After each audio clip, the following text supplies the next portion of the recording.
안녕하세요. 한류의 신과 해외 반응을 소개하는 한류클래스TV입니다. 오늘은 넷플릭스 신작 흥행 돌풍, 의미 있는 대기록 달성이란 제목의 영국 언론 인디펜던트 기사를 살펴보고 이 드라마에 열광하는 영국 영어권 시청자 반응까지 살펴보겠습니다. 1986년 창간된 영국의 저명한 유력 일간지 인디펜던트까지 K-드라마 동궁에 관심을 보이며 기사를 올리고 있습니다. 오늘 날짜 플리스페트로 순위를 보면 1위는 여전히 프랑스 액션 드라마 엘리트 포스, 2위에는 미드 아이윌 파인드 유, 3위는 지난 토요일 종영한 김부장, 6위에는 오싹한 연애, 7위에 동궁이 올라 있습니다. 동궁은 플리스페트롤 1위 순위에서 최고 순위 2위가 전부인데도 화제성 부분에서는 여전히 전세계 탑을 달리는 듯 합니다. 엄청난 시청시간이나 엄청난 뷰 순위가 나오지 않았고 이번 주 수요일에 올라오는 넷플릭스 주간 순위가 나와봐야 자세한 성과를 알 수 있지만 이미 타임지, 콜라이더, 가디언, 홍콩 사우스차이나 모닝포스트, 일본 아사히, 롤링스톤, 디사이더, 미국 IT 전문지 테크타임스 등 유세 언론에서 앞다퉈 이 드라마를 극찬하는 기사를 올리고 있습니다. 거기에 미국의 영화 드라마 평가 사이트 로튼토마토에서 오컬트 장르에선 웬만해서 받기 힘든 9명의 전문가로부터 100% 만족도, 시청자 만족도 87%를 보이고 있어서 계속 관심을 끄는 듯 보입니다. 상대적으로 같은 오컬트 판타지로 현재 시즌4를 제작 중인데 지금까지 총 9천억 원을 쏟아부은 넷플릭스 위쳐 시리즈는 시즌3까지 전문가 만족도 75%, 시청자 만족도 46%를 얻고 있고 예산으로 두 드라마를 비교하면 동궁은 총 8부작으로 약 하나 400억 정도 예산이 투입되었고 위쳐는 시즌4에 가장 많은 3천억 원이 투입되었습니다. 두 드라마 모두 평균 8부작이라 회당 동궁은 약 50억 원의 예산이 들어갔고 위쳐 시리즈는 평균 회당 약 300억 원의 예산이 투입되었습니다. 간단한 비교만으로도 동궁이 지금까지의 성과만으로 우리가 시쳇말로 K-드라마의 장점 가성비 끝판왕을 보여주고 있다는 것입니다. 이 와중에 영국 인디펜던트도 이 드라마에 대한 기사를 올리고 있는데 지금부터 살펴보겠습니다. 넷플릭스의 최신 화제작 동궁이 로튼토마토 신선도 지수 100% 만점을 기록하며 전세계 시청자들을 사로잡았습니다. 최종규 감독이 연출한 이 다크 판타지 시리즈는 지난 7월 17일 공개 직후 단숨에 약 500만 뷰와 3290만 시청시간이라는 압도적인 성적을 거두었습니다. 이로써 동궁은 7월 13일 주간 넷플릭스 글로벌 비영화권 TV쇼 부문 2위에 안착했습니다.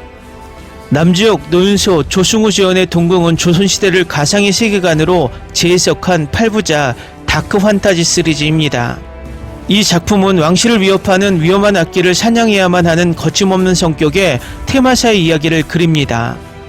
죽은 자들의 기운을 느끼는 특별한 능력을 지닌 궁녀와 함께 두 사람은 왕을 지키기 위해 목숨을 건 사투를 벌이며 저주받은 궁궐 속 숨겨진 비밀들을 파헤쳐 나갑니다.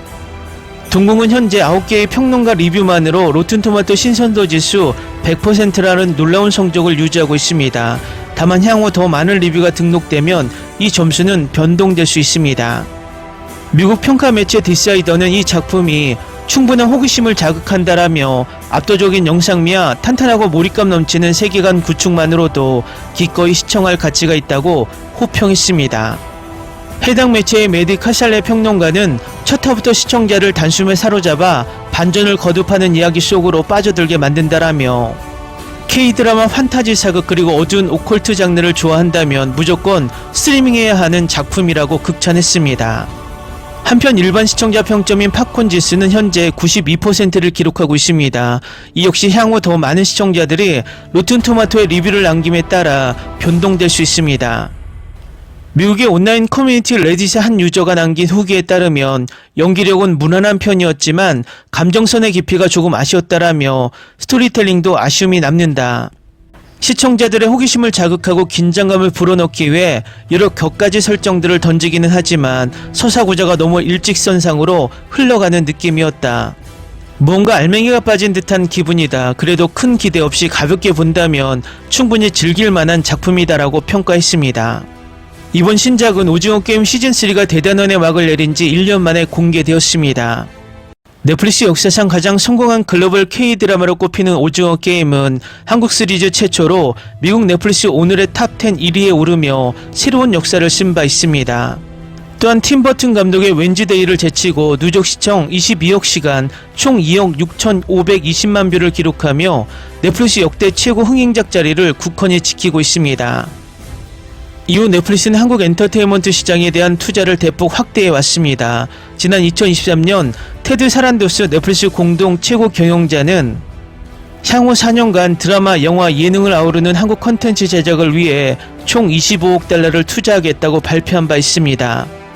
서랜더스 CEO는 성명을 통해 우리는 오징어 게임, 더 글로리, 피지컬백 등 세계적인 히트작을 탄생시킨 한국 크리에이티브 업계와의 파트너십을 더욱 공고히 해 나가고 있다라며 이러한 협력을 바탕으로 국내 산업과 동반 성장하는 것은 물론 한국의 뛰어난 창작자들과 함께 전세계 팬들에게 엔터테인먼트의 즐거움을 지속적으로 선사할 것이라고 밝혔습니다.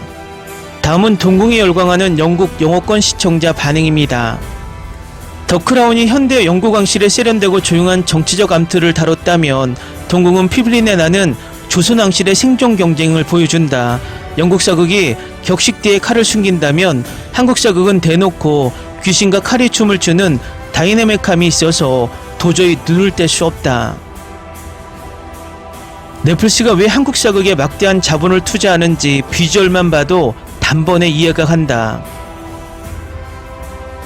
BBC의 전형적인 미스터리 드라마들은 초반 서사를 엄청나게 질질 끌며 시청자의 인내심을 테스트하곤 한다. 반면 동궁은 1화부터 궁궐의 저주와 악기들이 몰아쳐서 영국 드라마 특유의 지루한 빌드업에 지친 나에게 완벽한 해방감을 주었다.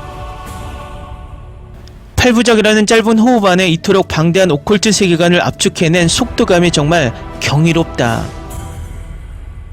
귀신을 뵈는 구천과 죽은 자의 목소리를 듣는 생강의 조합은 마치 오컬트 판타지 버전의 셜록과 왓슨을 보는 듯하다. 영국 드라마 속 탐정들은 오직 두뇌와 말싸움으로 사건을 해결하지만 이 한국판 콤비는 영적 능력과 화려한 검술 액션을 동시에 보여준다.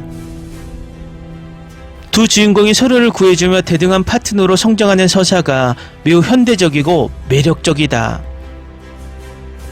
유윤수라는 배우를 우리들의 블루스 같은 청춘물로 처음 접했는데 이번 사극 변신은 영국 하이틴 스타들이 전국 배우로 성장하는 과정을 보는 것 같다. 영국 청춘 스타들이 가끔 사극에서 어색한 발성으로 비판받는 것처럼 한국에서도 호불호가 갈린다는 얘기를 들었다. 하지만 내가 보기엔 고전적인 궁궐 분위기 속에서 오히려 신선하고 현대적인 긴장감을 불어넣는 좋은 연기였다.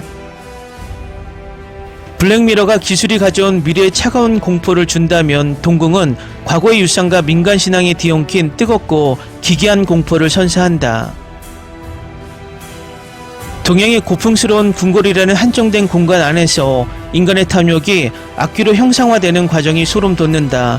기술적 디스토피아보다 고전적인 오컬트 디스토피아가 훨씬 더 원초적인 두려움을 자극하는 것을 깨달았다. 왕을 연기한 조승의 스크린 장악력은 마치 런던 웨스트엔드 무대 최고의 연기파 배우를 보는 듯한 착각을 불러일으킨다. 대사 한마디, 눈빛 한 번에 왕의 복잡한 내면과 광기가 그대로 묻어나서 영문 자막으로 봐도 그 에너지가 온전히 전달된다. 조승우는 영국 해리포터 시리즈의 스네이프 교수처럼 아군인지 적군인지 모를 입체적인 연기를 완벽하게 소화해냈다. 닥터 후에 나오는 외계인들은 때로 지나치게 조잡하거나 서양식 SF 클리셰에 갇혀있는 경우가 많다. 하지만 동궁에 등장하는 꺼목소리 같은 한국 전통 귀신들은 서양 시청자들에게 완전히 새로운 시각적 충격을 준다. 한국의 설화 무속신앙을 바탕으로 한 크리처 디자인은 할리우드나 영국 SF 드라마가 절대 흉내낼 수 없는 독창적인 영역이다. 영국 최고의 시대극 다운튼 애비가 20세기 초 상류층의 화려한 드레스로 눈을 즐겁게 했다면 동궁은 조선시대 한복의 압도적인 미장센을 보여준다. 동궁 피픽 공포와 대비되는 천장식, 세련된 색감의 골룡포와 의복들은 시각적 예술에 가깝다. 영국 드라마가 정제된 클래식함이 멋이라면 한국 사극은 색채의 강렬함으로 시청자를 압도한다. 넷플릭스 위쳐 시리즈가 회당 수천만 달러를 쓰고도 가끔 CG가 어색해 비판받았던 것을 생각하면 동궁의 예산 활용은 믿기지 않을 정도로 효율적이다. 회당 50억 원 수준으로 이 정도 퀄리티의 대규모 오픈 세트와 정교한 VFX를 구현했다는 게 놀랍다. 영국의 제작사들도 한국의 이런 가성비 높은 하이 퀄리티 제작 시스템을 반드시 배워야 한다. 피키 블라인더스가 20세기 초 버밍엄 골목길에 날 것 그대로의 멋진 액션을 보여줬다면 동궁의 남주역은 한복을 입고 건물 휘두르며 그에 못지않은 거친 매력을 뿜어낸다. 깔끝 하나로 연계를 가르는 액션 시퀀스는 스타일리시함의 정점이다. 댓글 반응 잘 보셨나요? 영국 시청자들도 영국 드라마에 대한 자부심이 은근히 강해서 이 드라마 영국 드라마를 비교하는 댓글이 많습니다. 위의 기사에서는 은근히 레딧 게시글 해서 이 드라마에 좋지 않는 댓글을 소개하며 기사에 기계적으로 중립을 유지하려는 모습과 오징어 게임과 웬즈데이 시청시간을 비교하면서 은근히 영어권 드라마를 K드라마가 앞서고 있다는 것을 의식하고 있다는 것이 재미있습니다. 그리고 위의 기사에서 넷플릭스가 4년간 25억 달러 투자 계획은 투자를 늘린 것이 아니라 투자에 갭을 씌워서 투자를 동결하는 오히려 투자를 줄인 것과 같습니다. 다음은 동궁이 열광하는 대만 시청자 반응입니다. 대만 드라마 지옥리장이나 강화통신도 영미와 사후세계를 다뤄서 재밌게 봤는데 확실히 넷플릭스 K드라마는 자본력의 차원이 다르네요. 350억 원이라는 제작비답게 귀세계 구현도가 대만 오컬트물의 소박한 세트장과는 비교가 안 될 정도로 화려하고 압도적입니다. 시각적인 쾌감 하나만큼은 최근 본 장르물 중 최고인 것 같아요. 25, 21에서 청량한 청춘의 표상이었던 남주역이 전역 후 이런 다크한 퓨전 사극으로 돌아올 줄은 몰랐습니다. 필모그래피 사상 가장 파격적인 변신입니다. 마침 우캉인 주연의 대만 레전드 드라마 코드의 한국 리메이크작인 동명의 코드에도 남주역이 주연으로 곧 나온다고 하니 대만 팬으로서 이 연기 변신이 더욱 흥미진진하게 다가옵니다.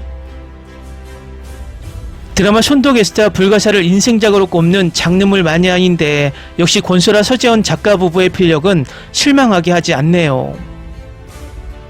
기존 K 오컬트 사극들이 단순히 좀비나 크리처물에 치중했다면 동궁은 궁중 암투라는 클래식한 서사에 샤머니즘을 아주 묵직하게 녹여냈습니다.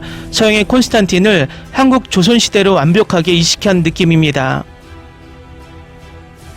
드라마를 보다 보면 결국 귀신보다 무서운 건 인간의 욕망이라는 메시지가 뼈저리게 다가옵니다. 이 부분은 대만 흥행 공포영화 주나 드라마 인선지인 등에서 보여준 대만 축의 인간 이면의 어둠을 다루는 정서와 매우 닮아 있어요. 30년 전 궁중비사와 엮인 왕실의 추악한 비밀이 드러나는 과정이 아주 으스스하면서도 몰입감이 대단합니다. 조승우나 장영란 같은 뼈대 굵은 베테랑 배우들이 전통 사극 톤으로 극의 중심을 꽉 잡아주는 반면 남주역의 대사 톤은 지나치게 현대적이고 가벼워서 초반엔 조금 이질감이 들었습니다. 기존 K사극의 중후한 목소리를 기대했다면 실망할 수도 있겠지만 본인 인터뷰를 보니 궁궐과 동떨어진 외방인 느낌을 주려고 의도한 연기라고 하더군요. 듣다 보니 나름 캐릭터의 고독한 매력이 사는 것 같기도 합니다. 드라마 동궁은 초반 분위기 연출이 정말 기가 막히고 서스펜스가 넘치지만 중반부로 갈수록 서사의 템포가 약간 느려지는 경향이 있습니다. 대만 드라마 특유의 잔잔하고 깊게 감정을 파고드는 호흡을 좋아한다면 이 속도감이 마음에 들겠지만 넷플릭스 오리지널 K드라마 특유의 쉴 틈 없는 쾌속 전개를 기대했다면 조금 지루하게 느껴질 수 있는 구간이 존재합니다. 이 드라마의 진짜 주인공은 남주역들을 졸졸 따라다니는 진흙인형 같은 귀신 깨목살이입니다. 사람의 양기를 빨아먹는 무서운 도시전설 속 귀신이라는데 작중에서는 주인공이 주는 연떡을 받아먹고 애완동물처럼 구는 모습이 너무 귀여워서 심장이 아팠어요. K드라마는 어두운 장르물 속에서도 대만 시청자들을 사로잡는 이런 매력적인 마스코트 캐릭터를 참 잘 만드는 것 같습니다. 넷플릭스는 당장 굿즈를 출시해 주세요. 남주혁과 노윤서의 비주얼 합도 훌륭하지만 역시 왕으로 출연하는 조승우의 연기력이 이 극의 중심 진행을 다합니다. 눈빛 하나 대사 한마디로 궁궐 전체를 서늘하게 만드는 카리스마는 왜 그가 한국 대종상이나 충무로 최고의 배우인지를 여실히 증명합니다. 주연진의 청초함과 조승우의 묵직함이 부딪힐 때마다 숨이 막힐 것 같은 긴장감이 연출됩니다. 넷플릭스의 기존 K 좀비물 킹덤이나 넷플릭스 크리처물처럼 자극적으로 피가 튀고 살점이 날아다니는 고어 장르를 잘못 보는 편인데 동궁은 그런 과도한 잔인함이 없이도 충분히 무섭습니다. 차가운 톤의 색감과 물을 매개체로 하는 연출, 그리고 한국 무속신앙 특유의 음산한 사운드가 어우러져 동양적인 심리공포의 극치를 보여줍니다. 밤에 불을 끄고 몰입해서 보기에 정말 최적화된 웰메이드 드라마입니다. 극중에서 귀의 세계로 들어가기 위해 물을 매개로 삼는 설정이 인상 깊었습니다. 대만 전통 도교 문화에서도 물은 이승과 저승을 연결하는 음기가 강한 통로로 여겨지는데 한국의 사반에서도 똑같이 물을 음양의 경계로 해석하는 점이 흥미로웠어요. 아시아권 시청자라면 누구나 깊이 공감하고 기괴함을 느낄 만한 아주 훌륭한 문화적 고증입니다. 현재 대만 넷플릭스 탑10 차트에서 소시섭 주연의 김 부장과 1, 2를 다투며 무서운 상승세를 보여주고 있는 이유를 직접 보니 알겠습니다. 대만인들이 워낙 영적인 존재나 신비주의 장르를 좋아하기도 하지만 검증된 배우들의 명품 연기와 몰입감 넘치는 대본이 시너지를 내니 흥행할 수밖에 없는 구조네요. 올해 본 아시아 오컬트 장르물 중 가장 세련된 장르물입니다. 마지막 에피소드에서 신주신, 원사기, 역기 등 온갖 동양의 토착 귀신들이 한꺼번에 걸레로 들어닥치며 인간들과 뒤엉켜 싸우는 인귀 대혼전 시퀀스는 장르물 역사에 남을 명장면입니다. 마치 대만 전통축제인 중원절에 저승의 문을 열면 귀신들이 쏟아져 나오는 풍경을 극대화해 놓은 듯한 시각적 충격을 받았습니다. 크리처 무빙과 무술 액션의 합이 정말 정교하게 짜여 있습니다. 다음은 동궁에 열광하는 태국 시청자 반응입니다. 시즌2가 나올까요? 마지막에 사슬이 주인공을 따라갔잖아요. 시즌2가 나온다면 꼭 기다릴게요. 특히 귀엽고 작은 요정 깨먹살이 때문에요. 드라마 속 저주를 파헤치고 악기를 다루는 방식이 태국 전통 흑주술인 속이나 미세를 다루는 영화들을 연출하는 방식과 매우 닮아 있어서 몰입이 잘 됩니다. 특히 어두운 방 궁궐 구석에서 이루어지는 비밀스러운 의식들이 태국의 외딴 시골 마을에서 행해지는 금기된 의식들을 떠올리게 만들어 보는 내내 긴장감을 늦출 수 없었습니다. 한국 사극 특유의 웅장함 속에 이런 음산한 주술 요소가 섞이니 신선한 공포로 다가옵니다. 태국 오컬트 영화들은 보통 어둡고 칙칙한 톤을 써서 귀신을 표현하는데 동궁은 연계를 붉은색과 노란색의 강렬한 원색 대비로 시각화한 점이 매우 인상적입니다. 불교적 지옥관을 가진 우리 태국인들에게도 이 저승의 비주얼은 익숙하면서도 예술적으로 진화된 공포를 선사합니다. 귀신들의 세상이 이렇게 화려하면서도 기괴할 수 있다는 점에서 한국의 연출력에 다시 한번 감탄하게 되었습니다. 여주인공 생강이 귀신의 소리를 듣고 소통하는 능력은 태국 북동부 이산 지역의 무속신앙인 피파를 자연스럽게 연상시킵니다. 태국인들에게 영혼의 목소리를 듣는 영매의 존재가 매우 친숙한 문화적 코드이기 때문에 작품의 설정이 낯설지 않았습니다. 한국의 무속신앙과 태국의 정령신앙이 가진 묘한 공통점을 발견하는 재미가 쏠쏠한 드라마입니다. 영화 랑종이 날 것 그대로의 다큐멘터리 형식으로 가문대도로 내려오는 저주의 끔찍함을 사실적으로 묘사했다면 동궁은 조선이라는 가상의 세련된 왕실을 배경으로 저주를 고급스럽게 풀어냅니다. 두 작품 모두 인간이 감당할 수 없는 거대한 악의 기운을 다루고 있지만 동궁은 화려한 시각 효과와 액션을 결합해 대중성을 더 잘 살린 것 같습니다. 무서운 장면에 약한 사람도 서사적 매력 덕분에 끝까지 볼 수 있는 웰메이드 작품입니다. 태국 불교 기반의 호러에서는 악행을 저지르면 반드시 그에 상응하는 끔찍한 대가를 치른다는 카르마가 중심이 됩니다. 반면 동궁은 억울하게 죽은 귀신들의 사연과 슬픔, 즉 한국 특유의 한이라는 정서가 저주의 원동력이 된다는 점이 흥미로웠습니다. 귀신을 단순히 처단해야 할 절대악으로 안고 그들의 억울함을 추적해 나가는 서사 구조가 매우 깊이 있게 느껴집니다. 태국에도 왕실이나 고위 귀족 가문의 권력 암투를 다룬 호로 기담이 많은데 동궁은 왕세자들의 연쇄 의문사와 연못 귀신의 저주를 엮고 미스터리를 극대화했습니다.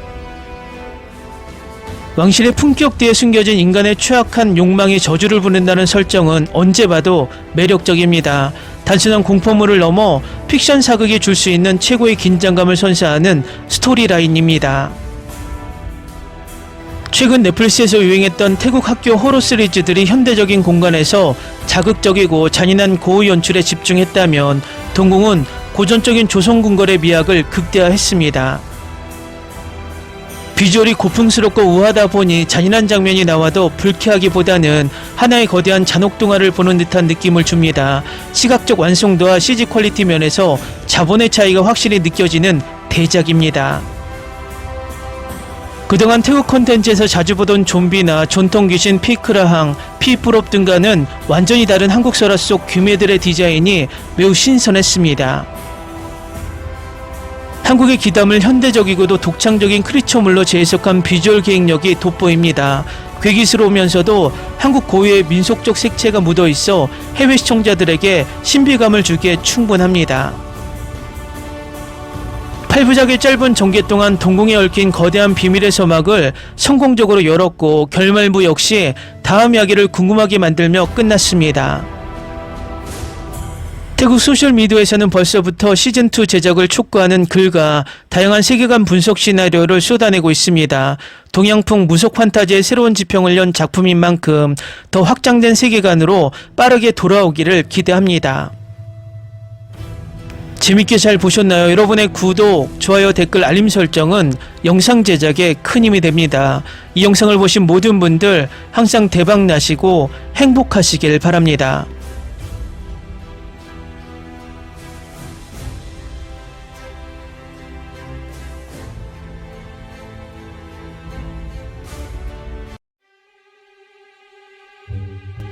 Ni se te ocurra. Olvida el ganso y los tomates. No hables de las ballenas. No es un acuario. No actúes como tonta. Que eras una genio. ¿Sí? No vayas a presumir, a la gente no le gusta eso. Y no digas cosas sin sentido. Y bueno, ¿terminamos? Hasta pronto. Abogada, tengo mucha curiosidad por conocerla.